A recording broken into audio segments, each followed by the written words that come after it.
반갑습니다. 오대영 라이브 오대영입니다.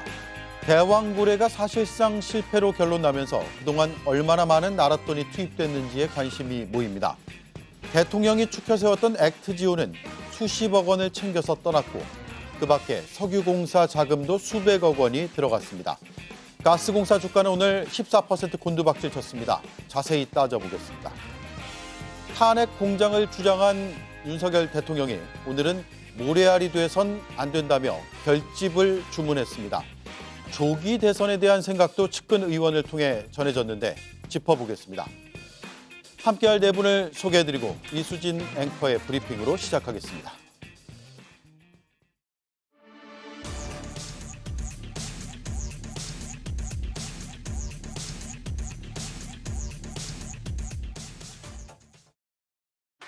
존경하는 국민 여러분, 포항 영일만 앞바다에서 막대한 양의 석유와 가스가 이 브리핑 뒤 2만 원대였던 한국가스공사의 주가는 6만 원대까지 이렇게 급등했습니다.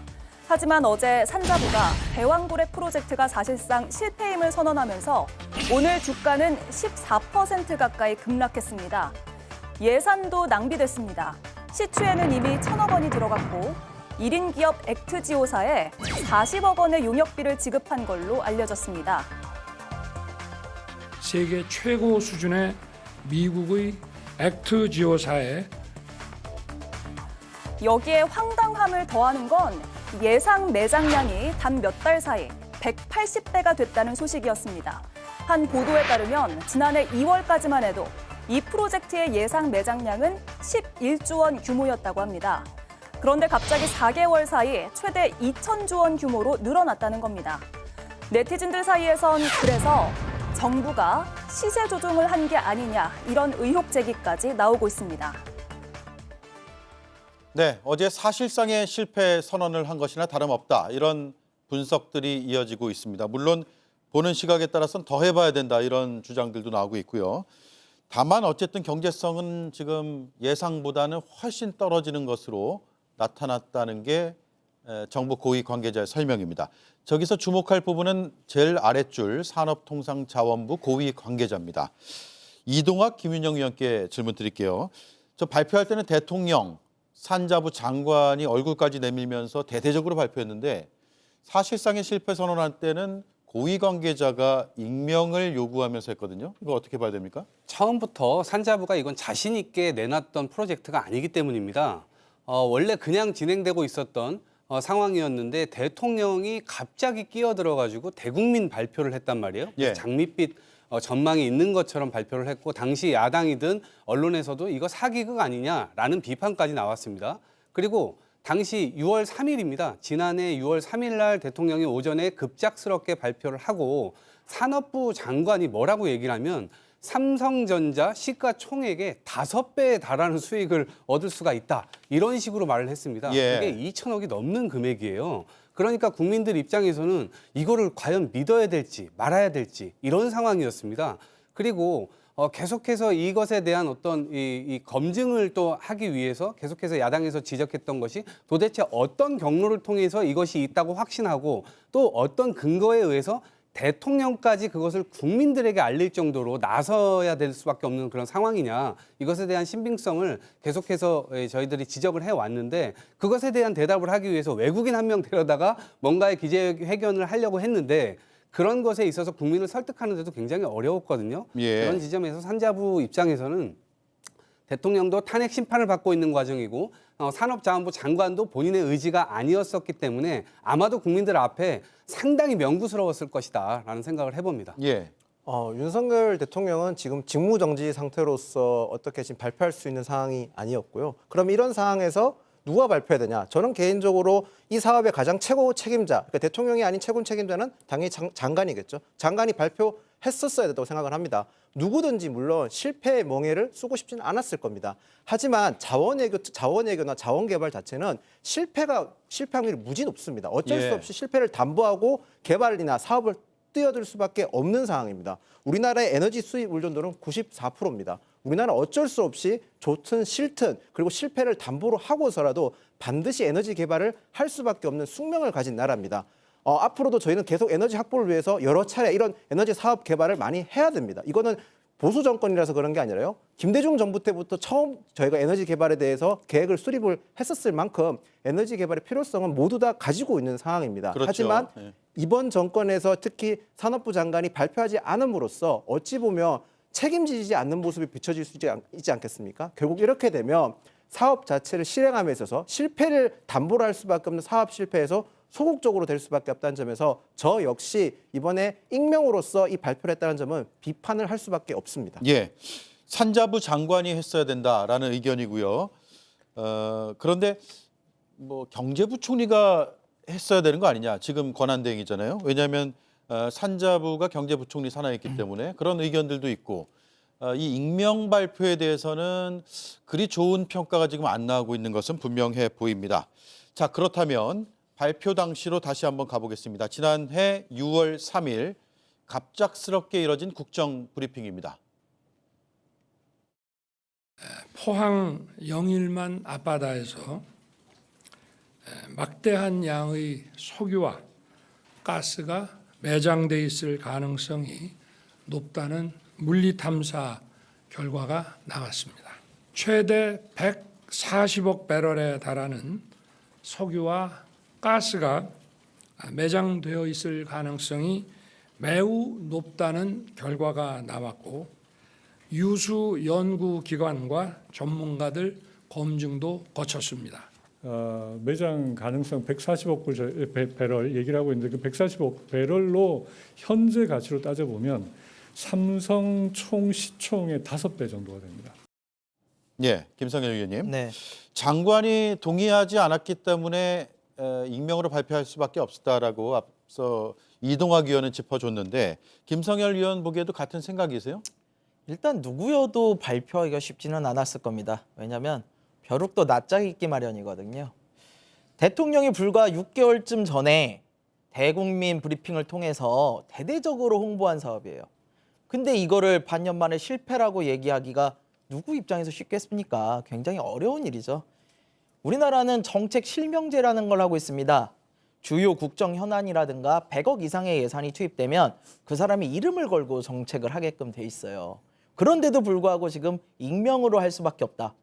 이건 그만큼 사업을 시행할 당시에 공무원들이 본인들이 생각하기에 이건 타당한 사업이다 보다는 누군가 외부에서의 압력이 가해져서 억지로 했을 가능성이 있다. 예. 그러다 보니까 내 이름을 걸고 얘기할 수가 없는 상황인 거죠. 하물며 이미 1,000억이 들어간 사업이에요. 그러면은 이거에 대해서 비난은 쏟아질 수밖에 없거든요. 그런데 이걸 익명으로 발표한다? 이건 너무 무책임한 행태인 것 같고요. 용두사미도 어느 정도가 있어야지 국민들이 이해를 할 텐데 지금은 대왕고래의 고래는커녕 새우 한 마리도 못 건지게 생긴 상황이에요. 근데 이거 이대로 넘어가면 안 됩니다. 우리 이미 이 같은 일을 한번 경험한 적이 있어요. 이명박 때 자원외교한답시고 국민 혈세 엄청 끌어다가 수조 원 낭비하지 않았습니까? 근데 그거에 대해서 처벌 제대로 이루어졌습니까? 제대로 안 됐어요. 그러다 보니까 이런 게 계속 반복이 되는 거거든요.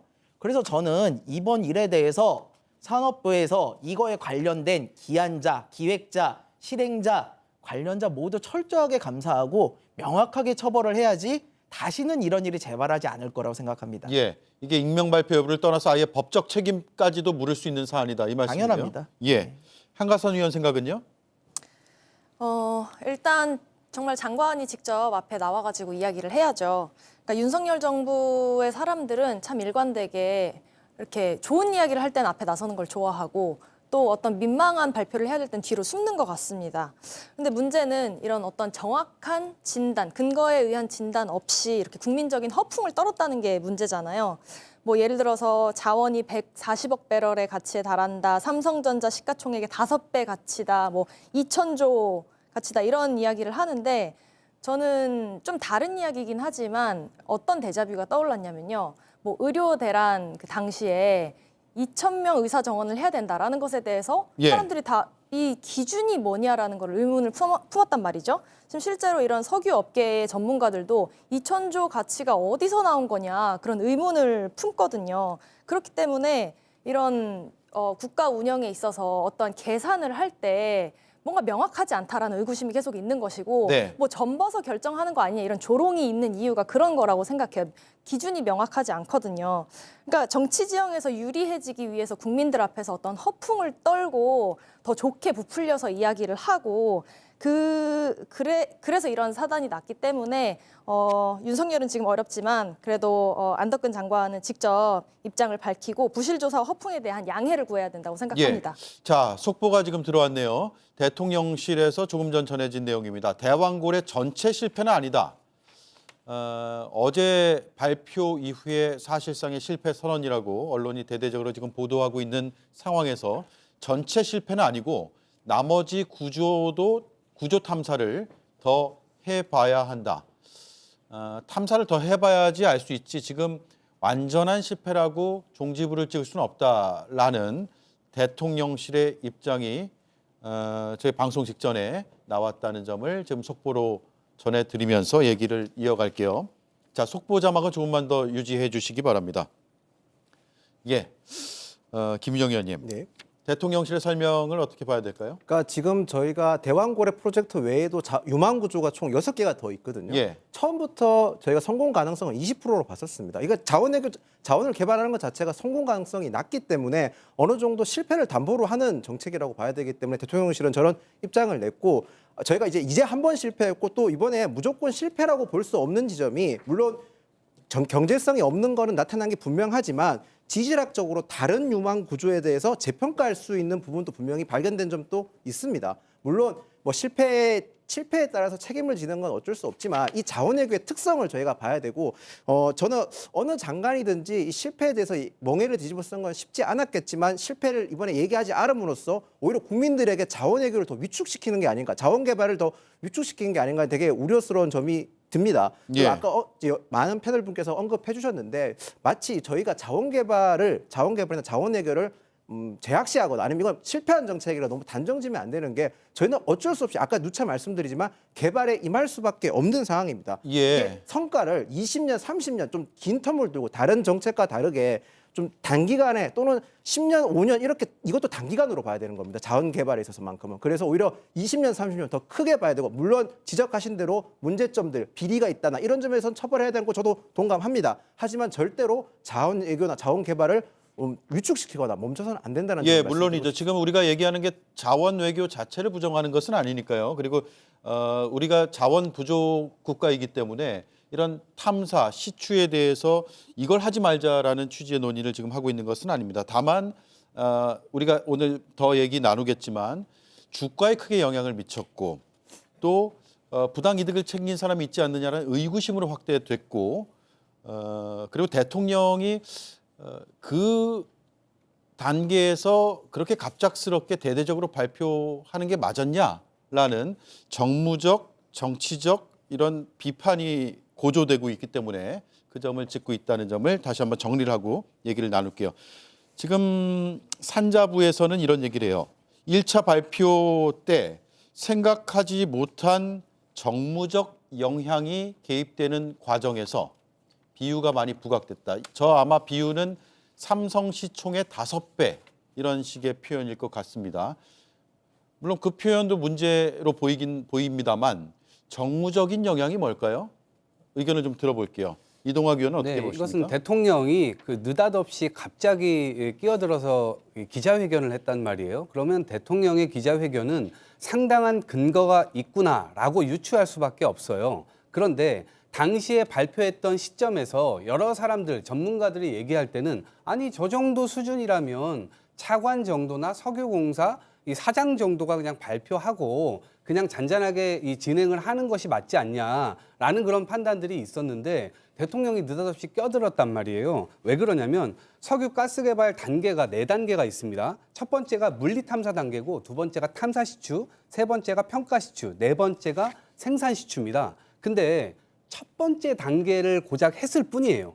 그리고 그것에 대한 연구 보고를 맡겼던 액트지오라고 하는 회사가 있는데 그것도 굉장히 깊게 어떤 전문성이나 이런 것들을 국민들에게 신뢰성이 있을 만한 정도의 담보를 못했단 말입니다. 네. 그런 상황에서 대통령이 이거를 볼륨을 확 키웠기 때문에 이런 정도의 비판이 있었던 것이고 민주당 차원에서도 과연 여기에 예산을 예를 들면 지금 김윤영 의원께서 말씀하신 대로 이 유망 구조가 7개가 있었는데 지금 한 번 실패한 겁니다. 이 한 번에 지금 1,000억이 일단 쓰인 거예요. 앞으로 1,000억, 2,000억, 3,000억, 4,000억, 5,000억까지 가야 됩니다.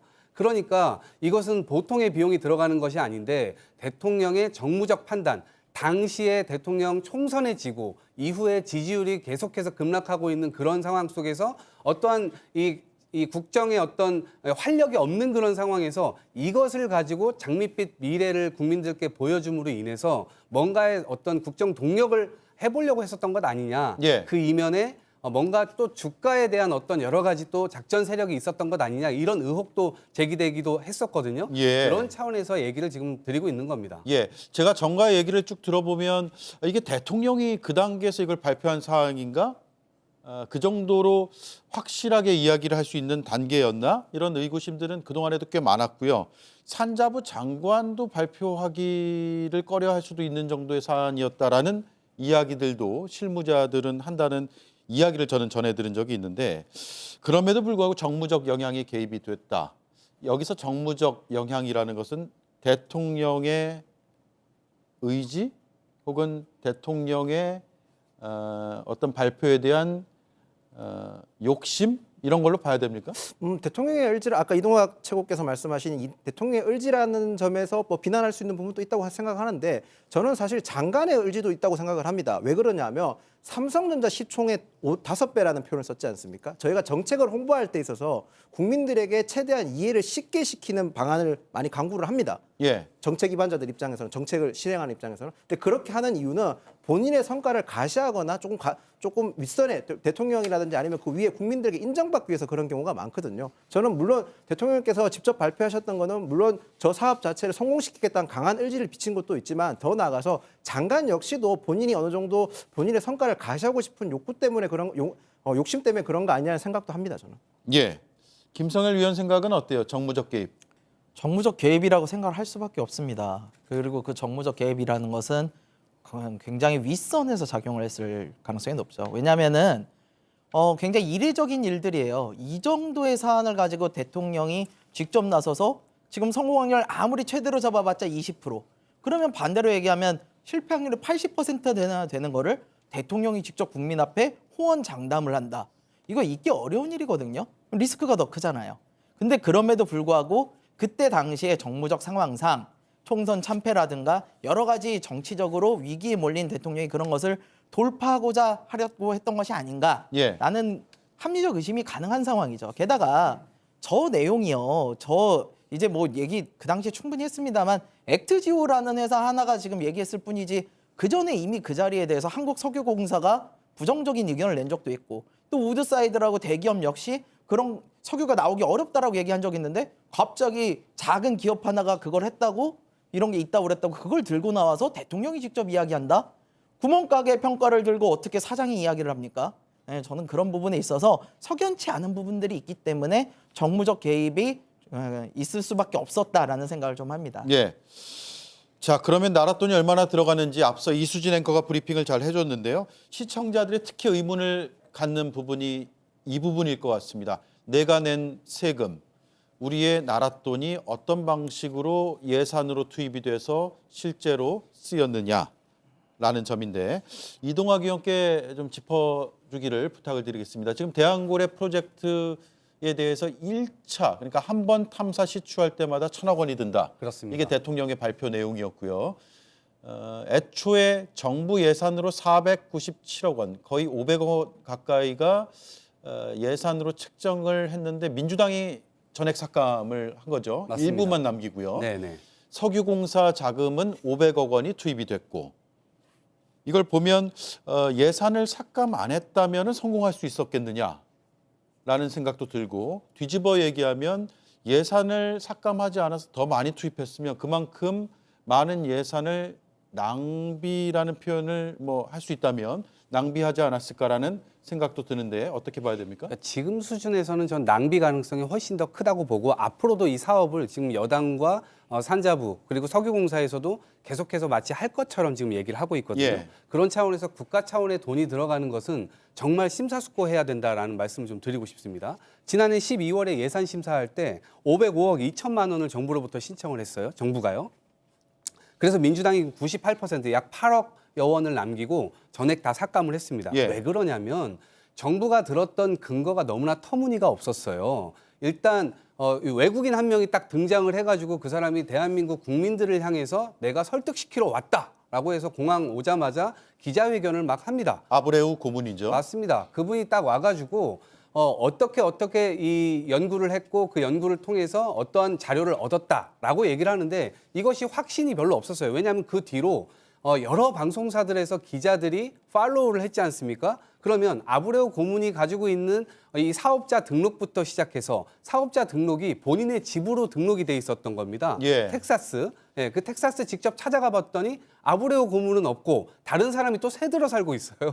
그러니까 아브레우 고문은 이미 브라질로 또 떠난 상태고 그다음에 직원들이 막 있다고 하는데 전 세계에서 흩어져서 일을 한다고 해요. 그런데 그것이 도대체 어떻게 이 회사의 규모로 한 나라의 대왕고래 프로젝트 이게 수천억이 들어가고 얼마가 수조 원이 들어가는 이런 프로젝트의 어떤 이 근거를 어떻게 이런 회사에 담을 수가 있겠냐. 아마 많은 국민들께서도 자원 개발이나 자원 탐사 이런 것들은 필요하다고 인정하실 겁니다. 저희 민주당도 당연히 집권하면 이런 거 해야 된다고 생각하는데 적어도 그 근거가 설득력이 좀 있어야 된다라고 생각을 하고 있거든요. 예. 그런 점에서 대단히 부족했다. 그리고 국민을 설득하는데 이 굉장히 불필요한 낭비들을 많이 하게 됐고 그런 지점에서 야당에서는 이것을 계속해서 낭비성 이 예산을 책정해 줄 수가 없었던 부분입니다. 예. 자, 이것을 기회비용으로 봐야 할 것이냐, 낭비로 봐야 할 것이냐, 국부 유출로 봐야 할 것이냐는 것은 앞으로 계속 토론이 이루어질 것 같습니다.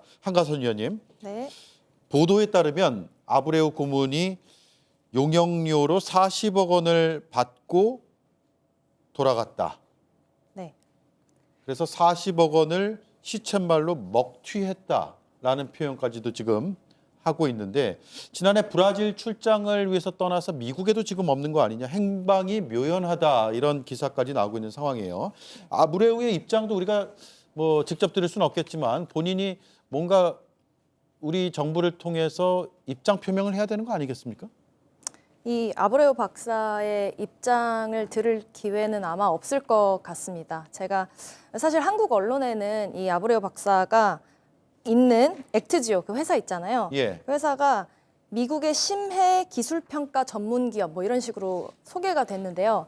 제가 액트지오 사이트를 실제로 들어가 봤거든요. 예. 정말 심각해요. 무슨 동네 학원 홍보 사이트처럼 만들어놨어요. 예. 저는 처음에 제가 어떤 유사 이름의 사이트를 잘못 들어간 줄 알았거든요. 근데 정말 무슨 블로그 형태로 되어 있고 이 아브레우 박사의 이름이 걸려 있는데 그게 뭐라고 되어 있냐면은 지오사이언스 그러니까 지구과학이죠. 지구과학 트레이닝 앤 컨설팅 이렇게 걸려 있어요. 예. 그리고 제가 링크드인 그 페이지까지 들어가 봤는데 실제로 5명이 활동하는 것처럼 보이고 메인으로 하는 활동이 무슨 지구과학 지질학에 대한 수업을 메인으로 예. 하는 것처럼 보이거든요. 예. 교육업도 하는 것으로 알려져 있죠. 네. 그렇기 때문에 저는 제가 만약에 이런 큰 프로젝트에 용역업체를 선정하는 심사위원이라면 이 사이트를 보자마자 굉장히 빨간불이 켜졌을 것 같아요. 예. 심각하다라는 생각이 들었는데 실제로 한국석유공사는 지명 경쟁 입찰 방식을 거쳐서 이 회사를 선정을 했다고 발표를 했죠. 그러니까 계속해서 지금 살펴볼수록 도대체 누가 왜 이 회사를 선정했냐라는 의구심이 커질 수밖에 없는 상황입니다. 그리고 우리가 이런 의구심이 커질 수밖에 없는 상황이 뭐 조금 관련이 없을 수도 있지만 예를 들어 우리가 윤석열 정부에서 계속 겪었던 것들 뭐 관저 이전 공사를 하는데 21g이라는 인테리어 업체가 공사를 하고 심지어는 시공 자격증이 없기 때문에 그 회사는 하청에 하청을 줘서 거기서 나오는 수익을 얻는 구조로 했단 말이죠. 그런데 21g이라는 업체는 살펴보니 김건희의 예전 회사 코바나 콘텐츠의 후원업체로 드러났단 말입니다.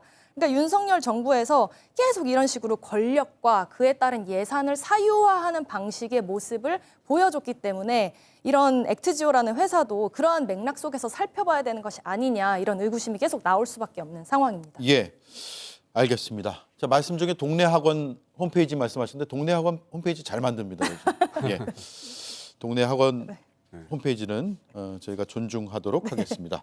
자, 윤석열 대통령이 비상계엄 선포 이후에 계엄 선포의 여러 이유 중에 하나로 대왕고래 사업 예산 삭감을 들기도 했거든요. 대국민 담화 당시의 발언을 들어보겠습니다.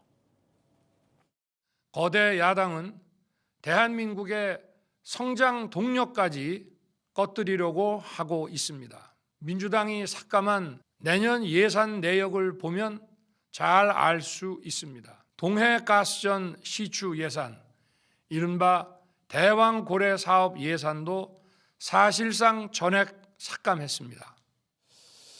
자, 그러니까 계엄 사유 중에 하나가 이 동해가스전 시추 예산, 이른바 대왕고래 사업에 대한 예산을 거의 전액 삭감했기 때문이었다. 이게 야당의 폭정이고 이 때문에 뭐 이것만 이유는 아니겠습니다만 이런 이유를 포함해서 여러 이유로 비상계엄을 선포할 수밖에 없었다. 이렇게 대국민담화에서 밝히고 있는데 산자부가 어제 브리핑을 한 그 시간에 탄핵 심판 6차 변론이 이뤄지고 있었는데 그 자리에 증인신문 출석을 했던 대통령실 경제수석은 예산을 삭감하면 석유개발 사업 쪽이 국정 마비된다라고 했습니다. 그래서 예산 삭감이 국정 마비를 불러오고 그게 계엄의 사유다라는 것을 되풀이했거든요. 이제 와서 결과론적인 해석입니다만 저런 주장을 어떻게 받아들여야 됩니까? 이건 이동학 의원 드리고 김민영 의원께 드릴게요. 떼쓰기죠. 떼쓰기고 궤변입니다. 어제 저도 봤습니다만 영상을 봤습니다만 경제수석이 제대로 된 답변을 하지 못하더군요. 왜 그러냐면 본인들이 기본적으로 대통령은 본인이 선이라고 생각하고 본인이 잘못하고 있다는 것을 인지하지를 못하고 있어요. 인정을 하지 않습니다. 그러니까 상대방이 모든 걸 다 잘못한다고만 생각을 합니다. 이번 예산과 관련돼서도 마찬가지예요.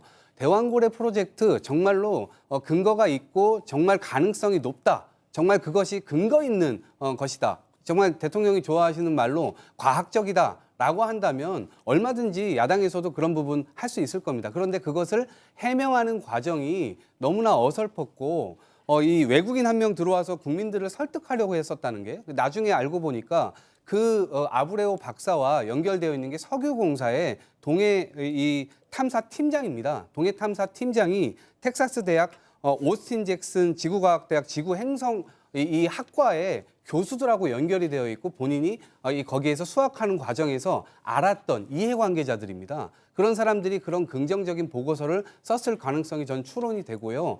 이것이 객관적인 사실에 의해서 이 사람들이 검증을 한 것이냐 여기에 대해서 당연히 의문을 제기할 수밖에 없다는 말씀드리고 예. 그걸 근거로 해서 지금 예산을 책정을 했는데 야당에서는 그것이 다 드러난 마당에 어떻게 해서 예산을 그렇게 줄 수가 있겠습니까? 그리고 그 예산을 주지 않았다고 해서 바로 국가가 완전히 멈춘다. 이 완전히 이 계엄령의 어떤 근거가 된다. 이렇게 계속해서 주장을 한다는 것은 정말 대국민 사기극의 연장선이라고밖에 볼 수가 없습니다.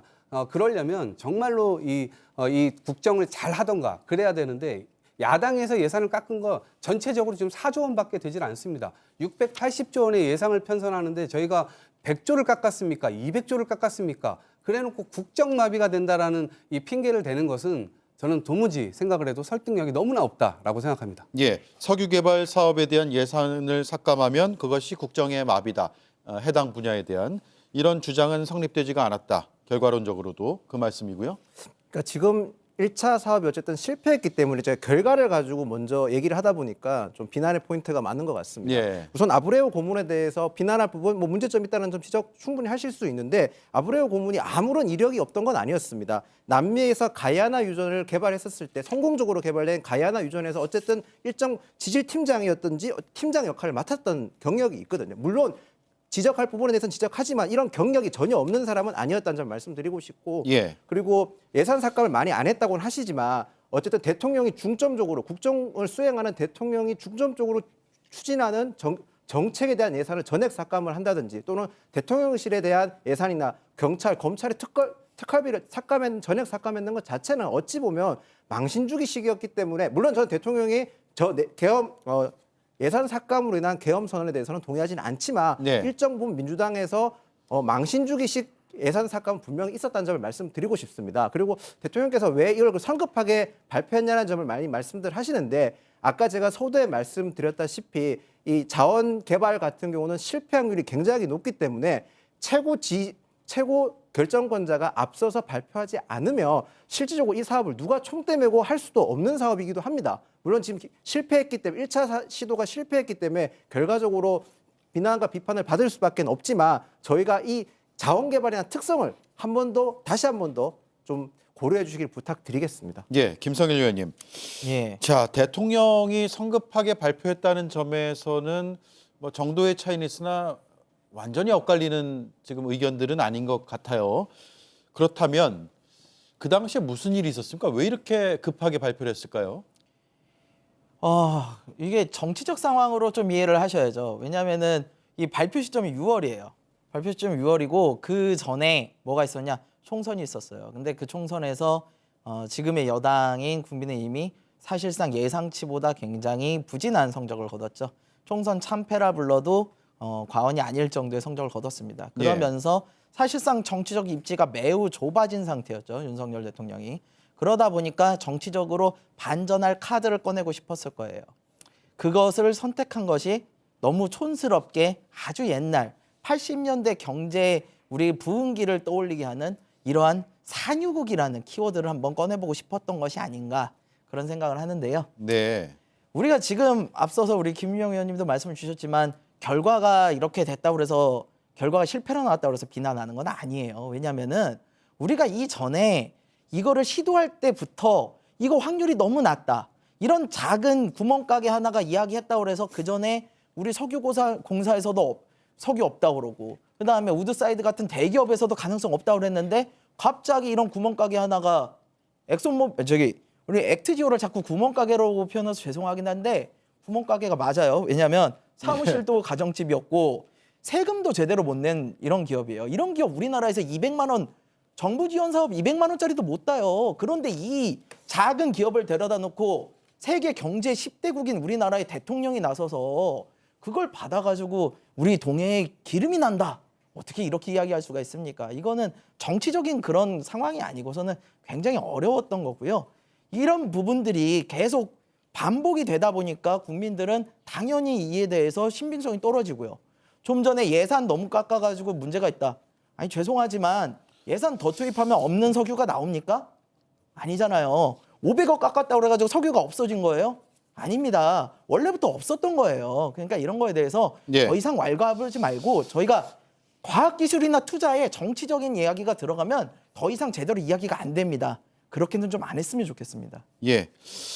구멍가게는 업장이 있잖아요. 여기는 이제 가정집에 주소지가 있는 것이어서 좀 차이가 있다는 점을 사실상 그 가정집도 다른 분이 새들어 살고 계십니다. 예. 조금만 덧붙이면 예산 삭감으로 그것이 화가 나서 계엄을 했다라고 하려면 적어도 국민들 앞에 대통령이 국회 개원식에 오시거나 아니면 시정 연설 할 때 국회 와가지고 이렇게 내년도에 예산을 짰고 이것이 필요하니 국회에서 예산을 허락해 주십시오라고 대통령이 직접 와서 연설을 했었어야죠. 국회에 오지 않았잖아요. 담 쌓고 야당하고는 얘기도 안 하고 국회는 뭔가 범죄 소굴처럼 계속해서 이야기하고 그랬기 때문에 본인이 그렇게 하지도 않고 무조건 본인의 말대로 야당이나 국회에서 협조를 해야 된다라고 하는 그런 인식 가지고는 정치가 바로 설 수가 없는 상황입니다. 본인이 정치를 못했다는 점을 다시 한번 돌아보셨으면 좋겠습니다. 예. 자, 그렇다면 주가에 그동안 어떤 영향을 미쳤는지로 논의를 이어가겠습니다. 지난 8개월을 쭉 펼쳐서 보면 일단 6월 초에 대통령의 발표 뒤에 저 주가의 흐름을 한번 보십시오. 네. 최고가 지금 64,500원으로 찍혔잖아요. 그 직전에 최저가 24,550원으로 나타나고 있고 대통령의 발표 시점입니다. 이건 좀 넓게 본 거고요. 네, 그 뒤에 좀 부침이 있었습니다만 최저일 때보다는 상당히 높게 유지가 되다가 오늘도 많이 떨어졌습니다. 저기 13.82%가 떨어졌다는 건 오늘 기준입니다. 한가선 의원님, 네. 이렇게 주가가 널뛰게 된 것도 국정의 최고 책임자가 발표했기 때문 아닐까요? 그렇죠. 물론 어떤 국가적인 이슈가 발생을 하면 특정 주가가 오르기도 하고 뭐 실패가 예견되면은 또 내리기도 하고 그런 현상이 발생은 합니다만 그 과정 속에서 이렇게 대통령이 이례적으로 직접 나서서 성공 가능성이 높다라고 이렇게 발언을 하는 등 특정인이 이렇게 결정적인 역할을 하면 사실 주가 변동에 가장 큰 책임이 있다고 얘기를 할 수 있겠죠. 예. 실제로 사실 뭐 자연스러운 현상으로 볼 수도 있겠으나 국민들의 마음속에는 굉장히 어떠한 의심이 있습니다. 예를 들어서 김건희 같은 경우에 실제로 주가 조작, 통정 매매를 통해서 23억 원의 수익을 얻은 그런 정황이 드러났잖아요. 그리고 명태균 같은 경우 일반인인데도 불구하고 대통령의 일정을 미리 파악해서 지인들한테 이 두산 에너빌리티 주식이 대통령이 방문하면 오를 거니까 미리 사더라 이런 말도 했었고 그런 예. 녹취록이 등장을 했죠. 그러니까 국민들의 인식 속에는 이 윤석열 정부에서 윤석열 또는 그 정부 사람들이 특정 언행을 하기 때문에 어떤 주가가 오르거나 내리거나 하는 이런 현상에 대해서 곱지 않은 시선을 보낼 수밖에 없는 것입니다. 그런 예. 윤석열 정부의 책임이 정말 중요하다고 생각합니다. 예, 이 대왕고래뿐만 아니라 다른 사례에서도 그런 의심과 의혹을 가질 만한 부분들이 꽤 있었다 이 말씀이네요. 네. 자, 대통령과 장관이 나서서 삼성전자 시총 5배에 달한다라고 하면서 주식시장이 갑자기 주가가 껑충 뛰어오르는 이런 상황. 이건 주식시장 교란 행위냐 아니냐에 대해서 의견이 다분할 것 같아요. 근데 저는 정책에 어쨌든 정책 시도해서 실패했는 거지 않습니까? 이것을 주식시장 교란으로까지 보는 건 저는 좀 과한 해석인 것 같습니다. 어떻게 보면 대통령께서 뭐 주식을 사라 아니면 뭐 이번 주식이 크게 오를 거다라는 얘기를 한 것도 아니고 저희가 흔히 말해서 정치권에는 테마주라는 게 사실 있습니다. 어떤 정책이라든지 특정 정치인과 가깝다는 얘기가 돌면 그 주식이 오르기도 하고 하는 겁니다. 이거는 시장의 원리에 따라서 자연스럽게 됐다고 보는 게 맞을 것 같습니다. 만약에 이런 식으로까지 확대 해석하게 되면 정책 실패에 따른 경제적 책임을 정치인이 지게 됩니다. 예를 들어서 제가 뭐 전 정권 탓하는 건 아니지만 만약에 문재인 정부에서 부동산가 폭등했는 것에 대해서는 그러면 어떻게 해서 누군가 배상을 할 겁니까? 예. 그건 어떻게 보면 시장 경제에 따라서 정책 실패에 따라서 시장 경제의 원리에 따라서 집값이 폭등한 건데 이걸 그러면 배상을 요구하면 지급을 사지 못한 사람들에게 집값을 보존해 줄 겁니까? 아니면 집값을 손해 본 사람들에게 보존할 겁니까? 그런 부분에 대해서는 저는 이 정책 실패를 가지고 경제적 논리까지 책임을 묻는 것은 좀 과한 해석인 것 같습니다. 예, 다른 의견이 있으신 분? 네, 일단 넘어갈게요. 시간이 많지 않아서. 자, 정치권에서는 그래서 이거 대국민 사기극이다라는 야당의 주장과 더 파봐야 한다라는 여당의 주장이 맞붙었습니다. 이어서 들어보고 이야기를 나눠보죠. 이게 시출해봤는데 바로 나오고 그러면 그거 뭐 저기 산유국 안 되는 나라가 어디 있겠습니까? 자원과 관련된 부분은 좀 긴 숨을 보고 봐야지 해야지. 당장 한 번 했는데 뭐가 안 된다고 그게 그냥 바로 이게 비판하고 그러는 거는 적절하지는 않다고 봅니다. 국가가 우리 인공지능 연구를 위해서 GPU 최소한 최고급 사양 3,000장을 살 수 있는 돈을 이 대왕 사기 그 시추 한 번 하는데 다 틀어넣은 겁니다. 이런데 사기나 치고 있으니 참 안타까운 일입니다. 예, 이동학 의원님 먼저 네. 들어볼게요. 그러니까 자원 채굴 자체가 원래 이게 진영의 문제가 아니라는 점을 저도 인정을 합니다. 그런데 의혹투성이로 이게 얼마나 많은 사기극을 그동안 겪어왔습니까? 그래서 그런 의혹들을 제대로 투명하게 정부 차원에서는 이런 것들을 추진할 때 설명하는 것이 굉장히 중요하고 이것이 다 뭐 국민들한테 다 일일이 설명할 필요 없죠. 그럴 때는 사실은 톤 다운을 좀 해가지고 추진하면 되는 겁니다. 근데 문제는 뭐냐면 이 탐사 시추 결과 지금 일부 가스 가 있다라고 하는 징후가 나왔는데 이것이 경제성과도 연결될 것이냐 이 부분이 이제 사실은 결정적인 거거든요. 그런데 유전 지층 구조에 의해서 석유 시스템이 양호하게 있다라는 판단은 했지만 아마도 이 석유공사나 지금 이 산자부 차원에서는 앞으로 국가의 예산을 가지고 이것을 하기는 굉장히 어려울 거라는 판단을 하고 있는 것 같습니다. 네. 그래서 외자 유치를 통해서 이것을 계속 진행을 하겠다라고 애써 동력을 계속 살려보려고 하는데 이게 3,000m 밑으로 들어가서 지금 47일간 이미 시추했던 이 1차 선은 떠난 상태고요. 그래서 국가 자원을 과연 이 국가 재원을 이 자원 개발에 몇 천억 단위로 계속 쏟아붓는 것이 맞는지 아니면 이제 미래 기술, 신기술 이런 이 공학 이런 쪽으로 재원을 좀 배분하는 것이 맞냐 예. 이런 것에 대한 토론도 우리나라가 앞으로 해나가야 될 부분이 아닌가 싶습니다. 예, 예산은 한정돼 있으니까 한쪽으로 쏠리게 하지 말고 안 될 것 같으면 빨리 접고 새로운 분야를 개척해야 된다. 이 말씀으로 들으면 되겠네요. 김인영 의원님, 네. 윤 대통령이 언급했던 숫자 지난해 6월이요.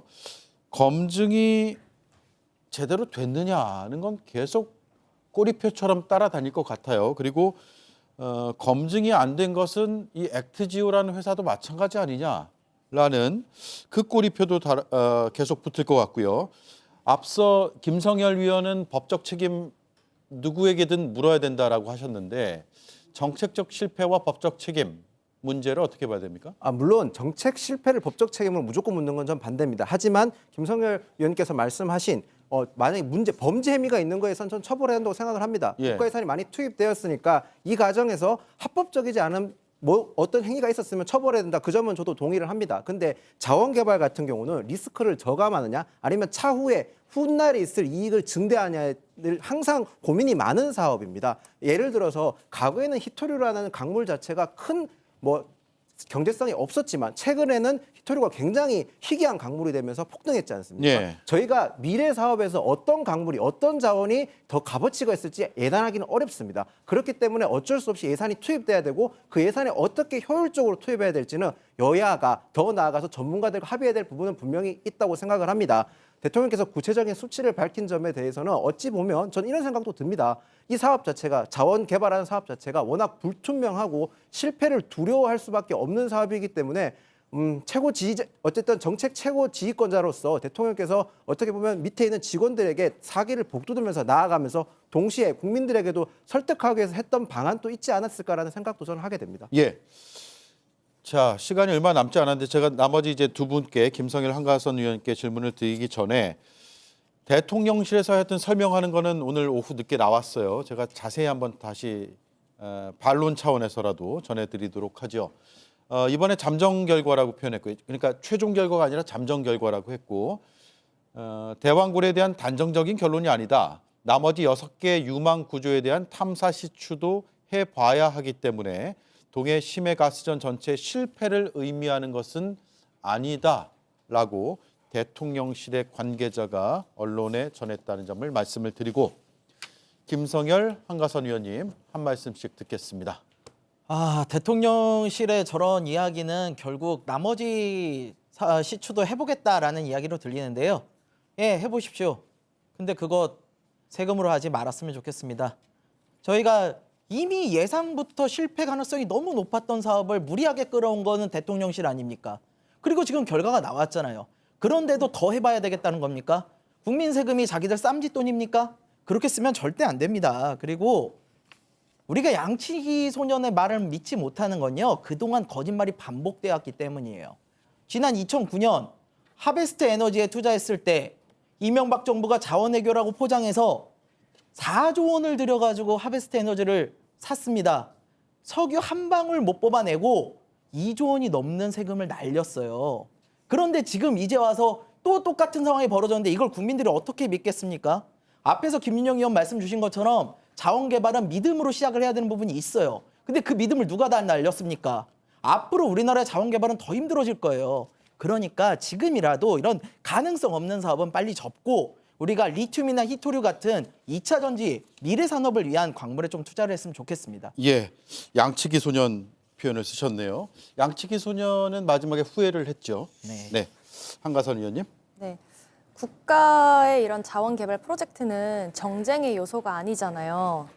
근데 계속 마치 여야가 무슨 부딪히는 입장을 갖고 있는 것처럼 프레임화를 해서 정치적으로 이용하는 것이 더 큰 문제라고 생각을 하거든요. 그러니까 사실 액트지오 같은 이런 부실업체가 아니라 정말 누가 봐도 신빙성이 있어 보이는 전문 업체가 이런 절차적인 문제 없이 잘 진행이 됐더라면, 국민의 신뢰를 산 상태에서 프로젝트가 진행됐더라면 뭐 여야 할 것 없이, 정부, 국회 할 것 없이 진짜 합심해서 더 예산을 끌어와서 투자를 하고 프로젝트를 진행을 했겠죠. 그런데 이런 절차적 문제가 계속 제기되는 것이니까 이제 문제가 되고 있는 것이고요. 국회의 탓을 자꾸 하잖아요. 이런 예산 삭감 때문에 프로젝트가 마치 실패한 것처럼 표현을 하는데, 그러면 만약에 계속 이제 6번 더 해서 1,000억 원씩 6번 돼서 6,000억이 더 들었는데도 이런 경제적인 효과가 미미하다라는 결과가 나오면, 그러면 그때는 국회가 참 성견지명이 있었다라고 인정을 할 것인지 좀 굉장히 궁금합니다. 지금 문제는 이런 정부가 국민들의 삶의 질 증진을 위해서 어떤 최선의 이런 선택을 할 것인가의 문제거든요. 정쟁의 프레임이 아니라 정말 국민들의 입장에서만 바라보고 판단을 내렸으면 좋겠습니다. 알겠습니다. 자, 네 분과 대왕고래를 해부해봤습니다. 고생하셨습니다. 주말 잘 보내십시오. 네, 맞습니다. 감사합니다.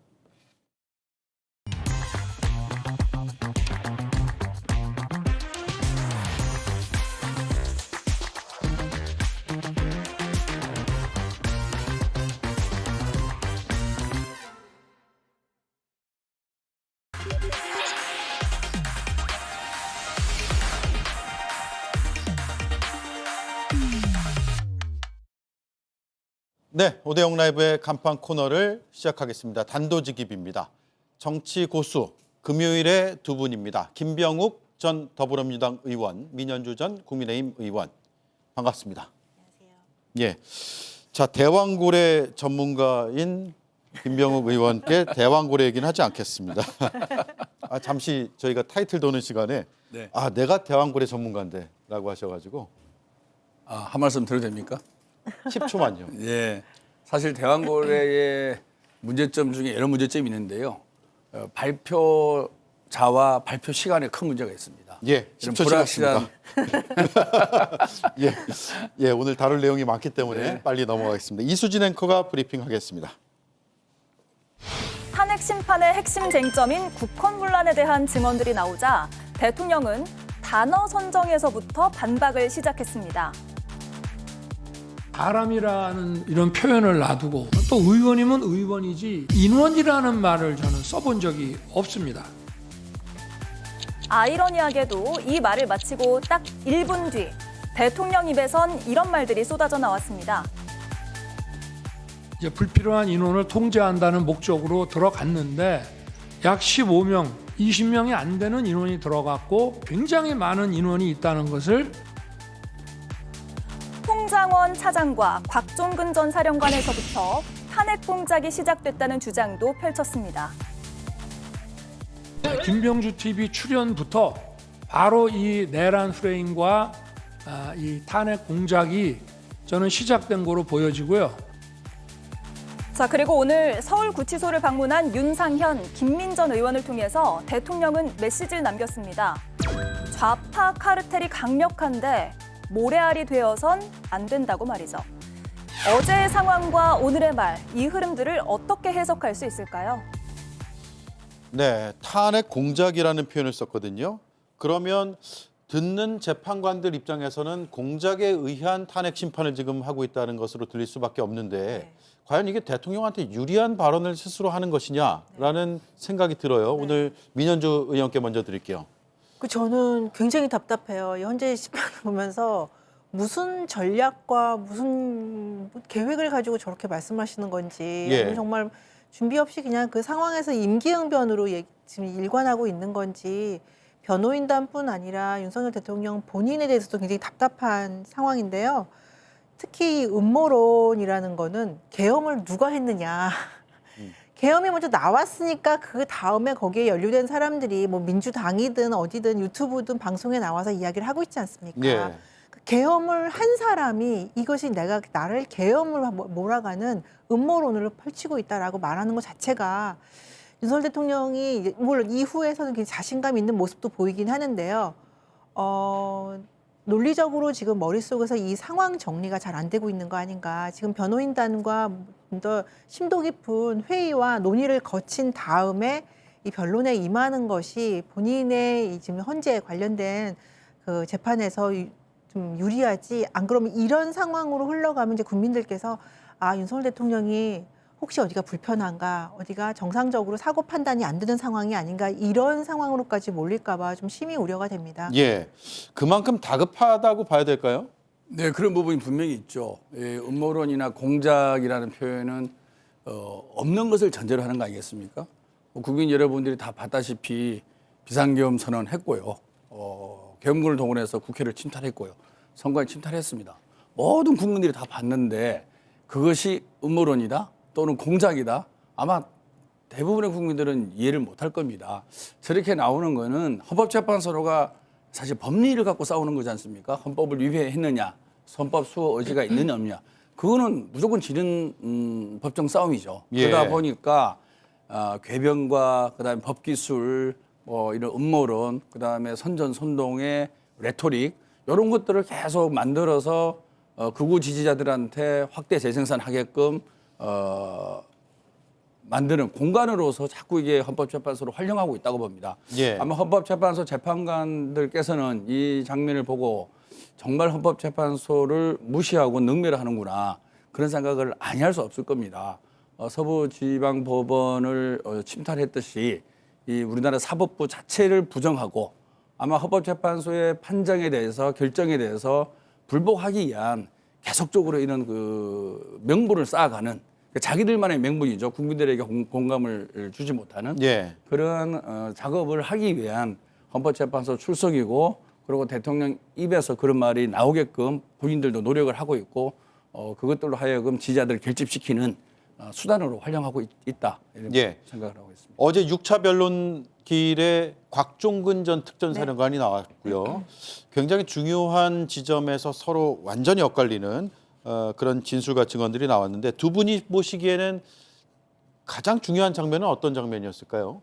저는 이제 계엄을 왜 발표했는지 그리고 그 정황에 대해서 얘기하는 것 가운데서 사실은 가장 지금 이슈가 됐던 것 중에 하나가 국회를 장악하려고, 국회를 해산시키려고 했던 문제 아니겠습니까? 네. 특히 계엄 해제에 대해서 그 무효권을 발동하려고 했던 국회에 대해서 150명의 의원들이 거기에 이상이 찬성하지 못하도록, 본회의장에 모이지 못하도록 했다는 시도가 있었다. 이제 그랬고, 실제 군인들이 국회를 들어가는 모습들이 국민들에게는 굉장히 큰 충격이었어요. 네. 그래서 근데 대통령이 이제까지 밝힌 입장에서 난 그런 적이 없다, 난 그런 의도가 없었다, 오히려 국회를 지키려고 했다, 이런 지금 발언들이 나오고 있지 않습니까? 근데 어제 기일에서 보니까 150명이라는 저는 단어가 귀에 쏙 박혔어요. 보니까 150명이요? 예, 의결 정족수가 되는 네, 거죠? 150명이 넘으면 안 된다라는 발언을 했다는 거 아니겠습니까? 결국에는 이 계엄령 발표한 걸 해산 못하게, 그러니까 취소를 못하게끔 하려는 그런 시도가 대통령으로부터 직접 발언이 있었다라는 게 사실은 이 계엄 사태 관련해서 윤석열 대통령이 이때까지 하는 발언들을 다 뒤집는 것이 아닌가. 그리고 사실은 이 발언들이 달라지긴 했어요. 보면 끌어내라는 말을 했다라고 했다가 사실 헌재에서 150명으로 바뀌긴 했지만, 결과적으로 그 의도는, 목적은 국회의원들이 본회의장에 모여서 계엄 해제를 못하게 한 거. 예. 그거에 저는 가장 큰 이 핵심 이슈 아닌가, 이 지금 헌재 재판 중에서 예. 저는 그렇게 생각을 표현은 합니다. 좀 달라졌지만 핵심과 본질은 달라지지 네, 않았다, 네. 이렇게 보시는 거고요. 예, 저도 곽종근 사령관의 양심과 소신에 따른 진술이 돋보였다고 봅니다.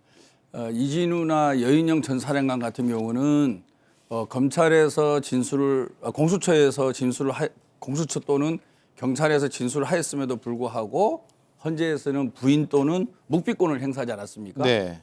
두 사령관과 달리 우리 곽종근 사령관은 처음부터 끝까지 한 번도 묵비권을 행사하지 않고 네. 있는 그대로 진술을 했어요. 그리고 검찰에서 수사를 하는 이 순간에도 자수서를 썼습니다. 그래서 왜 자수서를 썼냐라고 물어보니까 자기의 기본을 지키기 위해서, 내가 흔들리면 안 된다. 네. 그래서 내 기억의 기준에 맞춰서 써놔야만이 내가 나중에 뭐 유혹에 흔들리거나 또는 내 마음이 바뀌는 것을 스스로 단단히 하기 위해서 자수서를 써놓고 수사를 받고 있다 이렇게 말씀하시더라고요. 예. 그거 보면서 정말로 본인의 행위에 대해서 잘못한 부분은 잘못을 하고 인정을 하고 그리고 대통령으로부터 부당한 지시를 받은 것을 그대로 알림으로 인해서 우리의 후세에 뭔가 교훈적 이런 내용을 남기고 싶겠다라는 그런 뜨거운 열정을 좀 느꼈습니다. 그리고 예.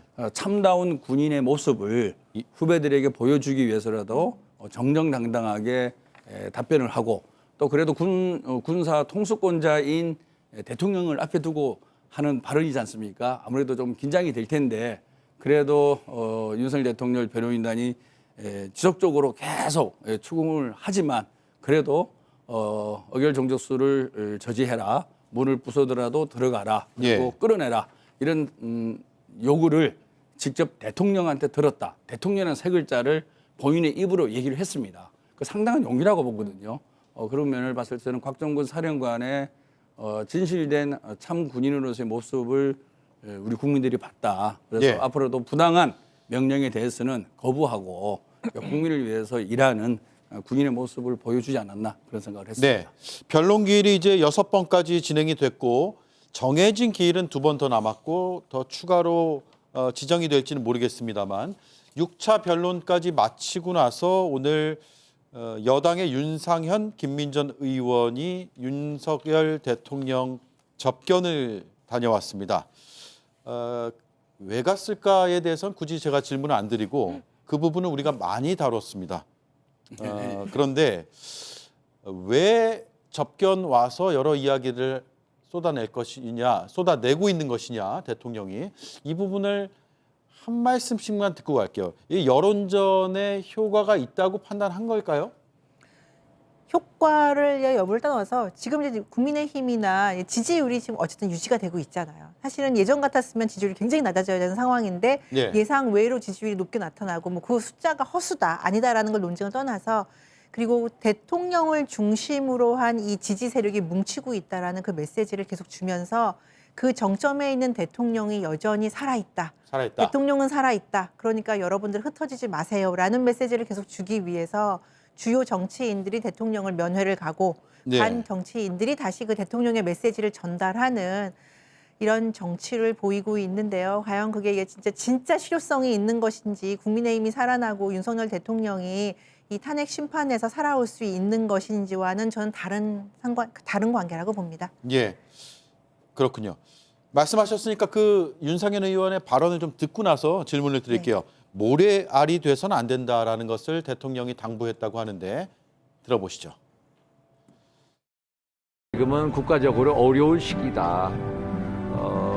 민주당이나 이제 좌파는 강력하게 카르텔 형성하고 집요하게 싸우지 않냐. 우리는 모래알이 돼서는 안 된다.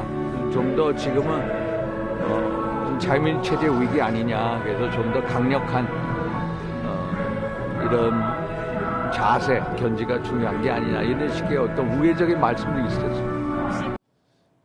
좌파는 카르텔을 형성해서 집요하게 싸우고 있는데 우리는 분열하면 안 된다. 모래알처럼 흩어지면 안 되고 우리도 뭉쳐야 된다. 이런 발언으로 들리거든요. 좌파의 카르텔이 어떤 뜻인지 전혀 이해하지 못하겠고요. 예. 그 의미는 제가 보기에는 윤석열 대통령한테는 유리할지 모르겠지만 저는 국민의힘한테는 독약이라고 봅니다. 본인의 앞으로의 운명에 대해서는 뭉쳐주는 게 좋겠죠. 끝까지. 과연 이러한 모습, 극우와 함께하고 내란 세력과 함께하는 정당을 국민들이 지지해 줄까요? 저는 윤석열 대통령이 조금이라도 헌법재판소 판정을 늦추고 이후에 정치적 입지를 갖추기 위해서는 예. 윤석열 외쳐주는 그런 광장이 필요하겠죠. 예. 그런데 국민의힘 국회의원들 아닙니까? 두 분은 국민의힘이 앞으로 나아갈 길에 있어서 저렇게 누가 보더라도 불법적이고 반합법적인 비상경험을 했고 내란을 일으킨 대통령을 엄호하고 그것도 한 번도 아니고 수차례 저렇게 접견을 하는 모습을 보면서 과연 국민의힘이 이 사태에 대해서 어떻게 생각하고 있는지 예. 반성을 조금이라도 하고 있는지 예. 앞으로 대한민국을 어떻게 이끌어 가려고 하는 건지 이런 부분에 대해서 저는 시간이 지나면 많이 생각을 하리라고 봅니다. 예. 순간적인 극우 지지자들이 여론조사에 많이 응함으로써 생겨나는 지금의 숫자에 대해서 좀 잘못된 해석과 판단을 하고 있지 않을까 예. 그런 생각을 하고요. 윤석열 대통령한테는 조금 도움이 될지 모르겠지만 국민의힘한테는 큰 독약이 될 것이다. 독약이 될 것이다. 이게 지금 국민의힘에서는 본격적으로 조기 대선 움직임을 주자들이 하고 있지는 않잖아요. 네. 그런데 물밑에선 하고 있다는 얘기가 들리고 네. 그렇게 되면 당은 이래저래 좀 분열도 있고 네. 차기 대선을 위해서 움직이는 모습들이 펼쳐지면 네. 대통령 입장에선 나 이러다가 관심 밖으로 그쵸. 밀려나는 거 네. 아니야? 라는 우려심이 있어서 뭉쳐야 된다. 뭉쳐야 된다. 분열할 때 아니다. 이런 주문을 하는 거 아닐까요? 그러니까 이제 윤석열 대통령이 하나 착각하고 있는 게 법조인 출신인데도 불구하고 헌재 판결이 여론의 영향을 받을 수 있다고 믿는 것 같아요. 네. 그래서 지금 강력하게 뭉쳐 있으면 그래서 헌재에 계속 압박을 할 수 있으면 지금 압박하는 방법은 여러 가지가 있는 게 있는데 예를 들면 지지율이잖아요. 여론조사가 지금 꾸준히 괜찮게 나오고 있다는 사실은 윤석열 대통령 지금 그러니까 수반으로서 있을 때보다 더 높게 나오고 있지 않습니까? 예. 대통령 국정 운영 지지율보다. 그런 것들을 믿는 것 같고요. 그래서 헌재가 이런 여론의 압박을 받을 수 있도록 계속 뭉쳐달라는 거 하나고 예. 말씀하신 대로 지금 본격적으로 대선 후보들이 움직인다고 얘기는 하진 않지만 헌재 판결이 나올 때까지는 우리는 반환하지 않겠다라고는 하지만 사실은 다 만들고 있습니다.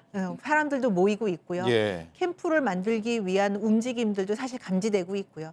이렇게 되다 보면 앵커께서 말씀하시는 대로 후보들이 난립하게 되는 상황에서는 윤석열 대통령 탄핵을 기정사실로 하게 되면서 네. 이제 그다음 대선 단계로 그다음 정부를 향한 이런 재조직이 일어나면 국민의힘 지도부가 지금 자기를 버리게 되고 이렇게 되면 아까도 말씀드렸지만 다시 힘을 잃게 되고 여론은 죽을 것이고 그러니까 막 끝까지 어떻게든 윤석열 중심으로 국민의힘과 대한민국 같이 가야 된다라고 주장을 하고 싶으신 것 같은데 예. 그게 과연 통할까라는 거예요. 그러니까 강성 지지층, 극우라고 하는 그 지지층 15%? 그 정도에서는 더 뭉칠 수는 있겠죠.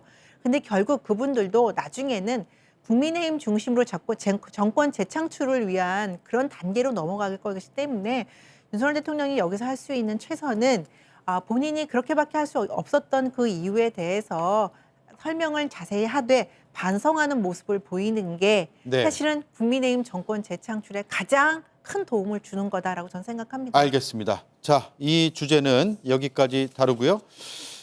바로 이어질 다음 주제는 명태균 특검입니다. 이수진 앵커가 브리핑하겠습니다. 민주당이 2월 중에 명태균 특검법을 발의할 걸로 보입니다. 원래는 김건희 특검법에 포함된 내용이었지만 따로 떼서 추진을 하는 겁니다.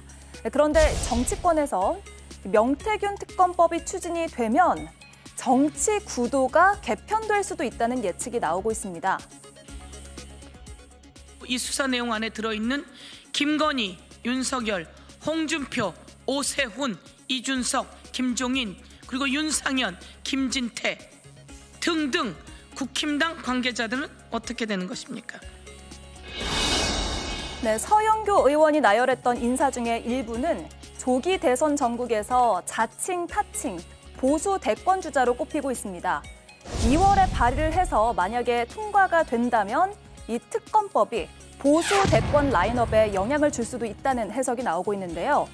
그런데 과연 특검법 통과의 가능성은 얼마나 될까요? 예. 자, 서영교 의원이 여당의 정치인 혹은 여권으로 분류되는 정치인의 이름을 하나하나 거명했습니다. 이른바 대선 주자로 꼽히는 분들인데 그래서 명태균 특검이 여당의 대선 주자들을 겨냥하기 위한 용도가 아니냐, 그런 정치적인 셈법이 있는 거 아니냐, 이런 주장이 여당 내에서 나오고 있어요. 어떻게 답하시겠습니까? 그렇게 해석하기에는 아직 좀 이르고요. 예. 사실 이제 명태균 씨가 그런 말을 했지 않습니까? 황금폰이라 그러죠. 자기 핸드폰을 민주당에 넘길 수 있다. 특검해달라. 예. 그리고 특검해달라. 그리고 그 다음 날에 비상계엄을 네. 선언했죠. 그리고 자기가 구속되면 한 달 이내에 윤석열 대통령이 하야 또는 탄핵 당할 것이다. 근데 사실은 거의 맞아들고 있는 거예요. 예. 아마 그래서 비상계엄 선언이 이 명태균의 황금폰 때문에 빨리 하지 않았냐, 뭐 이런 또 추측도 하고 그리고 결국에 저 황금폰에 윤석열 대통령하고 김건희 여사와의 소통의 내용들이 다 들어가 있다 보니까 엄청난 폭발적 사안들이 충분히 있을 것이다. 이런 것들을 아마 여권에서 감시할 겁니다. 그게 핵심이라고 보고요. 네. 그다음에 이제 주변이 쭉 있는 거죠. 주변이 다 대권 후보입니다.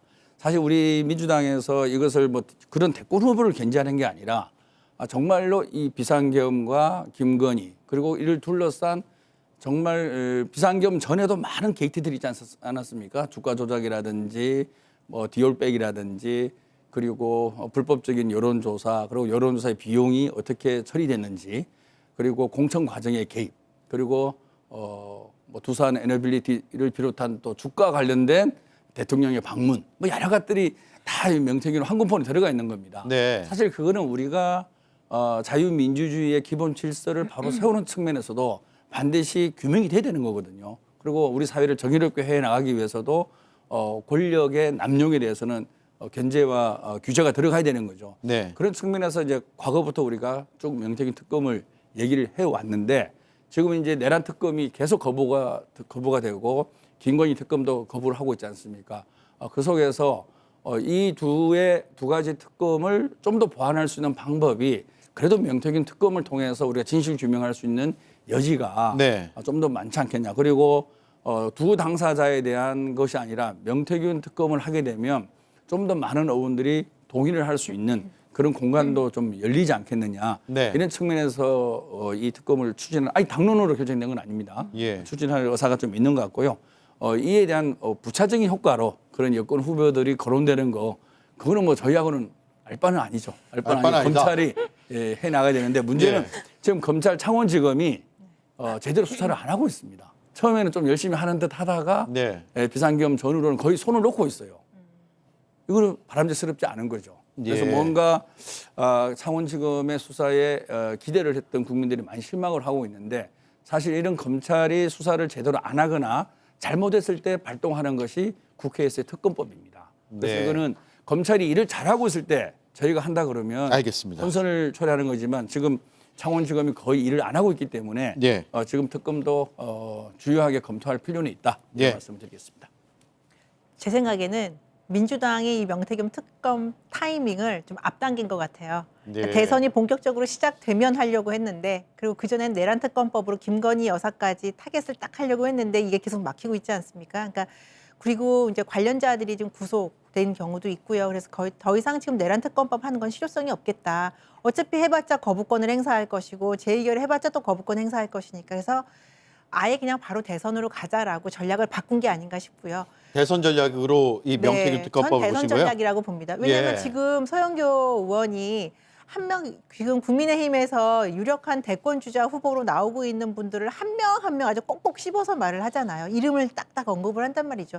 그러니까 저런 것만으로도 그분들한테는 사실은 어느 정도의 데미지는 상처가 될 수 그러네요. 있습니다. 네, 사실관계 여부와 떠나서 그렇죠. 언급되는 것 자체로요. 네, 특히 중간지대에 있는 중도 지지층, 중도 세력들에게는 유권자들에게는 이름이 언급되는 뭔가 있나 이런 이미지를 줄 수가 있어요. 실제와 예. 사실 연구와 상관없이. 그리고 실제로 또 명태균 씨가 언급을 했던 분들이고요. 그래서 저는 이 명태균 특검법이 처음부터 바로 통과되기 쉽지는 않지만 사실은 여권 내에서도 여러 대선 주자들 후보분들끼리의 그런 다양한 역동적 관계가 있기 때문에 이걸 예. 좀 지켜봐야 될 필요가 있고요.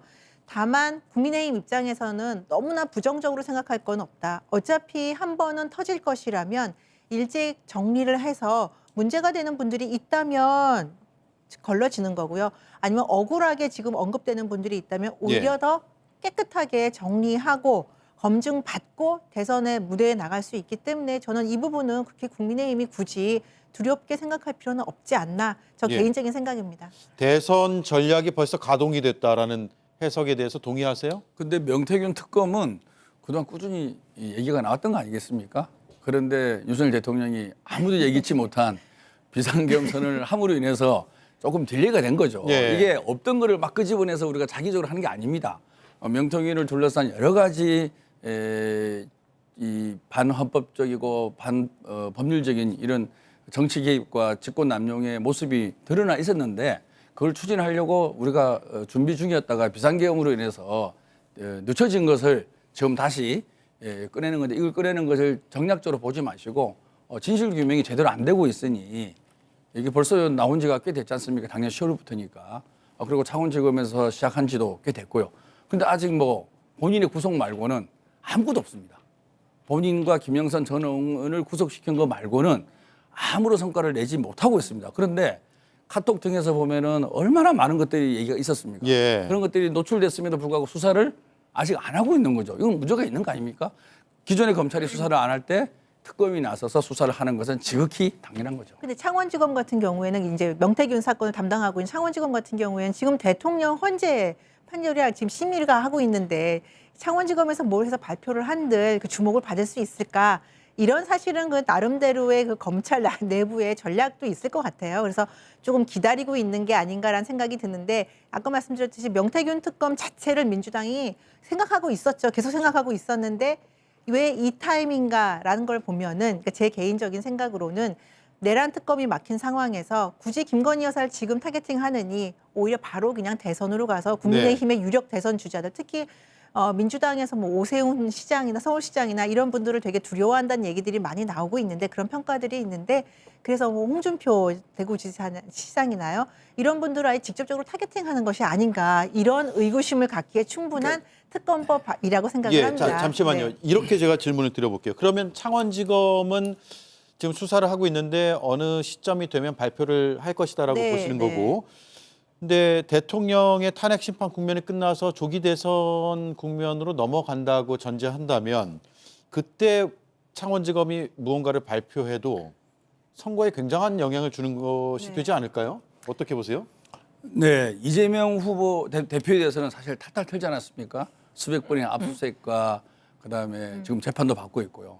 그런데 왜 여권 국회의원들과 이 대권 예상 후보들이 거론되는 이 사건에서는 아무런 수사를 안 하냐는 거죠. 꼭 윤석열 대통령뿐만 아니라 하고 있다고 이제 주장을 하시는 거고, 안 하고 있다고 주장을 하시는 거죠. 지금 성과가 없으니까 국민들은 안 하고 있다고 볼 수밖에 없는 예. 거죠. 이런 많은 그 여당 내의 유력한 후보들이 거론됐다는 이유로 수사를 안 하는 것인지 국민들은 의심할 수밖에 없는 거죠. 여야의 행평이 너무 어긋나지 않습니까? 당연히 윤석열 대통령, 김건희 여사, 그다음에 오세훈 뭐 등등등등 모든 분들이 그 안에 다 드러나지 않습니까? 그러면 당연히 불러서 조사 정도는 해봐야 되는데 예. 아무런 지금 소환이라든지 이런 부분에 대해서 발표된 게 없습니다. 예. 그러면 너무나 차별적 검찰권의 행사 아니냐라고 예. 의심하고 이의를 제기하고, 또 국회에서 할 수 있는 것은 특검법을 만들어서 제대로 수사를 하라는 거죠. 그런 측면에서 봐주시라는 것이고, 이거는 비상계엄 때문에 딜레이된 거에 불과하다, 이렇게 예. 이해해 주시면 그러니까 제가 궁금한 점도 그 점인데, 이게 모르겠습니다. 거론되는 인사들이 어느 정도 연루가 돼 있는지 아니면 연루가 돼 있지 않은지 여부는 알 수가 없지만, 의혹을 해소하자는 차원에서 민주당 입장에서는 소환 조사 한번 안 하냐 이렇게 네, 주장을 네. 할 수가 있는 거잖아요. 근데 탄핵 심판이 마무리되는 시점에 만약에 소환을 한다 그러면 그것도 선거에 영향을 미치는 게 아니냐는 그럴 수도 있죠. 네. 그 공격을 받을 거죠. 네, 검찰 네, 입장에서는요. 네, 네. 또 소환을 안 하면 안 하는 대로 또 선거에 영향 미치는 거 아니냐, 이런 주장들이 나올 수 있어서 이래저래 검찰은 굉장히 시간을 끌수록 네.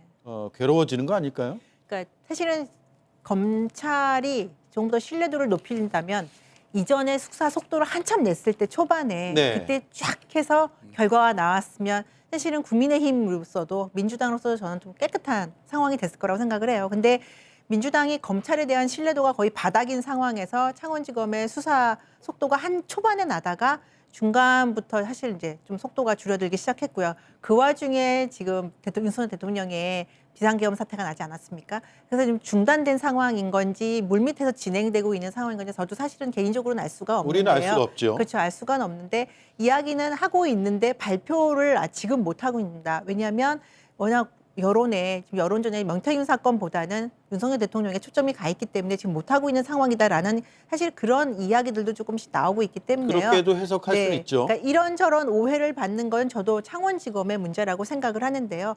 그럼에도 불구하고 민주당이 여기서 지금 명태균 특검을 전격적으로 내세우는 거는 검찰을 못 믿겠으니까 특검이라는 거를 통해서 주도권을 잡고 가는 그런 차원에서 민주당이 먼저 발표를 한 것이고, 특검을 하게 되면 말씀하신 대로 정치적 고려가 적어질 것이냐, 저는 그렇게 생각하지 않아요. 지금 뭐 아직은 여당이 국민의힘이라고는 하지만 실질적으로 여당은 민주당이나 마찬가지거든요. 그래서 이런 상황에서 명태균 특검이 발효가 됐을 때, 물론 될지 안 될지는 모르지만 지금 이 여론몰이를 하는 것 자체만으로도 국민의힘의 유력 대선 주자들에게는 알게 모르게 여론적인 타격을 줄 수가 있다라고 저는 생각을 합니다. 그러니까 검찰이 주목을 받으려고 수사를 한다. 그게 정치 검찰이죠. 검찰은 죄 있는 사람을 제대로 수사해서 벌을 주려고 재판에 세우는 게 목적이지 않습니까? 지체 없이 신속하게 하는 당연한 거죠. 그 부분에 대해서는 정말 우리나라 검찰이 큰 반성을 해야 된다고 생각합니다. 저도 거기 동의합니다. 그래서 네. 대통령은 헌법재판소에서 뭐 탄핵 심판을 받고 있으니까 좀 늦게 소환을 하더라도 다른 분들을 소환이라도 해야 될 거 아닙니까? 그리고 분명히 그랬잖아요. 명태균 씨가 황금폰에 나오는 얘기를 다 내가 까면은 대한민국이 세대 교체가 될 거다. 정치권이. 그만큼 많은 사람들이 그 안에서 거론돼 있다는 거고, 그것이 20분의 1도 안 된다. 뭐 이런 얘기도 하지 않았습니까? 그러면은 상당히 많은 인사들이 명태균 씨와 관련된 여론조사라든지 정치자금이라든지 직권남용이라든지 혐의가 있다는 거 아니겠습니까? 혐의를 밝혀내는 게 검찰의 임무죠. 근데 그런 부분에 대해서 너무나 일을 안 하기 때문에 당연히 국회에서는 특검을 검토할 수밖에 없습니다. 30초 남았는데요. 반론 한 말씀만 이제 저희로 드리면, 명태균 씨에 관련된 황금폰이든 명태균 씨 직접 발언을 했다고 민주당 의원들이 전하는 이야기든 저는 그 모든 것이 진실이라고 생각하지는 않아요. 그 모든 것들을 다 사실대로 말하고 있다고 생각하지 않고요. 제가 지난 대선 때 직간접적으로 들었던 명태균 씨와 관련된 이야기들과 상당히 차이가 있는 것들도 있습니다. 과장돼 있는 것들도 있고요. 이것이 진짜 사실이야, 거짓말 아니야라는 내용들도 분명히 존재합니다. 그렇기 때문에 저는 국민의힘에게도 이게 아주 나쁜 거라고만 생각하지 않는 게, 오히려 이럴 때 털고 가는 것이 국민의힘 대선 준비에 도움이 될 수도 있다라는 저는 생각을 합니다. 네, 알겠습니다. 뭐 다 떠나서 이 명태균 이른바 게이트가 꽤 오래 지속이 됐기 때문에 국민 입장에서만 보면 알고 싶어요, 이제는.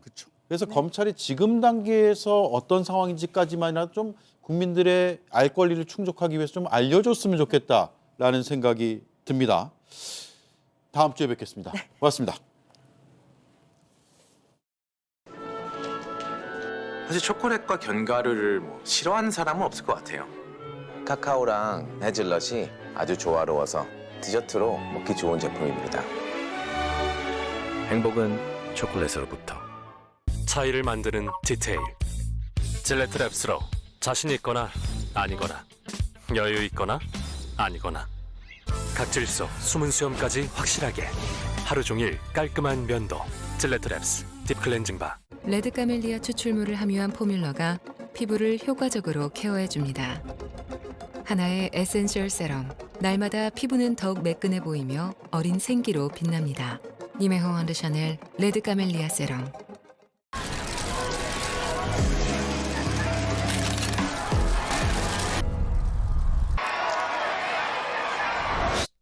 더 놀라운 건 지금부터야. 국회, 공작, 좌파, 카르텔. 최근 그가 쓴 용어들입니다. 갑자기 달라진 것도 특별히 새로울 것도 없는 발언입니다. 그런데 하나 눈에 띄는 게 있습니다. 측근들이 전한 조기 대선에 대한 그의 생각입니다. 다 하늘이 결정하는 것이다. 하늘이 결정한다. 비논리적이고 비법률적인 이 한마디는 짚고 넘어갈 필요가 있어 보입니다.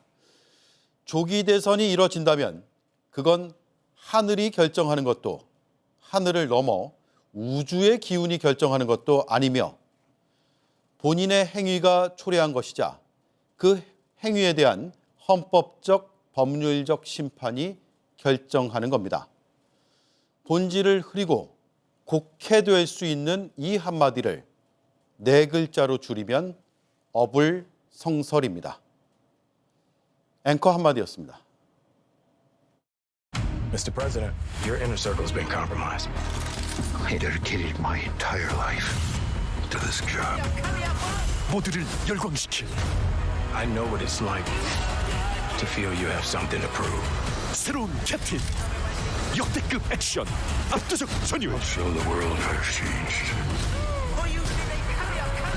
Really changed. 캡틴 아메리카 브레이브 뉴 월드 2월 12일 아이맥스 극장 대개봉. 우린 모두 좋아하는 노래가 있습니다. 당신은요? 와, 이 노래 뭐야? 해서? 아님 이럴 때? 정말 내 기분 그대로라서? 우린 모두 좋아하는 노래가 있습니다.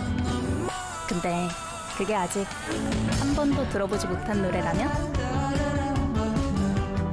나보다 날 더 잘 아는 나만의 스포티파이. 네, 오대영 라이브 마치겠습니다. 고맙습니다.